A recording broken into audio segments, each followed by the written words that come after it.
പത്തരമതിൽ ഇന്നത്തെ എപ്പിസോഡിൽ എല്ലാവർക്കും സ്വാഗതം. അങ്ങനെ നയനിയെ ഹോസ്പിറ്റലിൽ കൊണ്ടുപോകാൻ ആദർശ് വരുന്നു. ആദർശ് പതുക്കെ നയനിയെ ഹോസ്പിറ്റലിൽ കൊണ്ടുപോകാൻ ഇറങ്ങി നടക്കുകയാണ്. അപ്പോൾ നയനയെ ഹോസ്പിറ്റലിൽ കൊണ്ടുപോയി നയന പറയുന്നു, ആദർശേട്ടൻ നിൻ്റെ കാര്യം ശ്രദ്ധിക്കേണ്ട, അമ്മേൻ്റെ കാര്യം ശ്രദ്ധിച്ചാൽ മതി. ഞാൻ കരൾ ദാനമായി കൊടുത്തതാണ്, അമ്മ സ്വീകരിച്ചതാണ്. അപ്പോൾ എനിക്കൊരു കുഴപ്പം ഉണ്ടാകില്ല, അമ്മയ്ക്കാണ് കെയർ കൊടുക്കേണ്ടത്.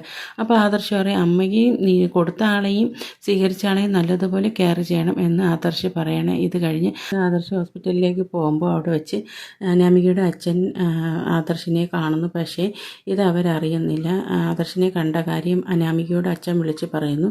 ഇത് കേട്ട പാതി അനാമിക ദേവയാനിയുടെ അടുത്ത് വന്ന് പറയുകയാണ്, വല്യമ്മ ആദർശേട്ടനും നയനയും കൂടി ഹോസ്പിറ്റലിൽ പോയി എന്തിനാണെന്ന് അറിഞ്ഞൂടെ, ഇനി നയനയ്ക്ക് വല്ല വിശേഷമുണ്ടോ എന്നുള്ള രീതിയിലൊക്കെ ദേവയാനിയുടെ അടുത്ത് പറയുകയാണ്. എന്താ അമ്മയുടെ കാര്യം ശ്രദ്ധിക്കാമേ, എന്തിനാണോ എന്തോ ഈ നയനയെ മാത്രം ആദർശേട്ടൻ ഇത്രയും സ്നേഹിക്കുന്നത്, അതിന് എന്ത് നല്ല ഗുണമാണ് ഈ നയനയ്ക്കുള്ളത് വല്യമ്മ എന്നൊക്കെ രീതിയിൽ നയനെ കുറ്റപ്പെടുത്തി അനാമിക സംസാരിക്കുന്നു. ഇത് കഴിഞ്ഞ് ദേവയാനിയുടെ അടുത്ത് ജയൻ വരികയാണ്. ജയൻ വന്നപ്പോൾ നയനെക്കുറിച്ച് ഇങ്ങനെ ഹോസ്പിറ്റലിൽ കൊണ്ടുപോയ കാര്യങ്ങളൊക്കെ ജയനോട് ദേവയാനി പറയുന്നു. അപ്പോൾ ജയൻ പറയുന്നു, നയനയ്ക്ക് എന്തെങ്കിലും കുഴപ്പം കാണും, അതുകൊണ്ടായിരിക്കും അവളെ ഹോസ്പിറ്റലിൽ കൊണ്ടുപോയെന്ന് ജയൻ പറയുന്നു. അപ്പോൾ ദേവയാനി പറയുന്നു, ഇല്ല, ഞാൻ ഹോസ്പിറ്റലിൽ കിടന്നതിൻ്റെ പ്രതികാരം തീർക്കുന്നതായിരിക്കും, അവനെ കൊണ്ട് എല്ലായിടവും കറങ്ങുന്ന എന്ന് ഇല്ലാത്ത അസുഖം ഉണ്ടാക്കി എന്ന് പറയുന്നു. അപ്പോൾ ജയൻ പറയുന്നു, നിനക്ക് നയനെക്കുറിച്ച് അറിഞ്ഞുകൂടാ, നയന ഒരു പാവം കുട്ടിയാണ്, നീ വിചാരിക്കും പോലെയല്ല, അവളെ നീ മാത്രമാണ് മനസ്സിലാക്കാത്ത, ബാക്കി എല്ലാ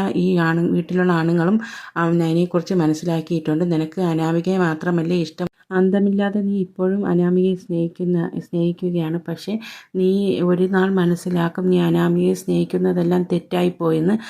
നിൻ്റെ മരുമകൾ നയനെ നീ അറിയുന്നില്ല, അവളെപ്പോലെ നല്ലൊരു സ്വഭാവമുള്ള കുട്ടി വേറെയില്ല. ഈ വീട്ടിലുള്ള എല്ലാ ആണുങ്ങൾക്കും മനസ്സിലായി അവളൊരു നല്ല പെൺകുട്ടിയാണെന്ന്. പക്ഷേ നിനക്ക് മാത്രം അത് മനസ്സിലാവുന്നില്ല.